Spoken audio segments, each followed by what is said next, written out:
Investigates looking into the recent deaths of 3 men in Boston police custody and raising questions about police procedure when dealing with people who are addicted or who need medical help. Our Kathy Curran has the heartbreaking video tonight of one man's final hours and why there has been a failure to create a facility that can better handle these prisoners. He can't even stand on his own 2 feet. A mother heartbroken as she watches the final tragic hours of her son's life play out on surveillance video inside a Boston police station.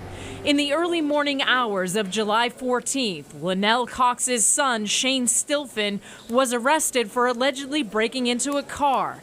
He struggled with substance abuse for years. He tried so hard, so many times. He was always trying, to get better and be the best person he could be, even in the depths of it. Before he's locked up, the 28-year-old is unsteady on his feet, at times lifeless, an officer repeatedly trying to help him stay balanced. All signs that he should have been given medical treatment instead of being left behind bars.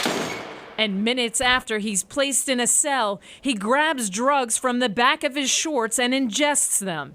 He dies a few hours later. They had everything there to keep him alive. They had the knowledge, they had the Narcan, and they just dismissed him.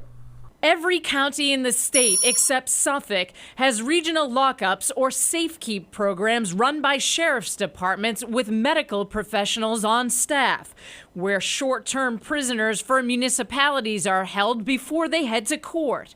Legislation to create one in Suffolk County has been languishing on Beacon Hill for years. We don't have doctors in police stations, so let's take the individuals where, if they are in need, that they can get the services of a doctor. Boston Police Commissioner William Gross says a regional lockup can't happen fast enough, especially when it comes to handling prisoners struggling with addiction. I think it's urgent. We're talking about, one death is too many. I think we're putting too much responsibility on our officers to deal with an incredibly difficult problem that really they're not equipped to handle. Liz Matos, Executive Director of Prisoner Legal Services, says a regional lockup with medical screening is an improvement but not the solution, because counties also struggle to keep drugs out of jails and prisoners safe.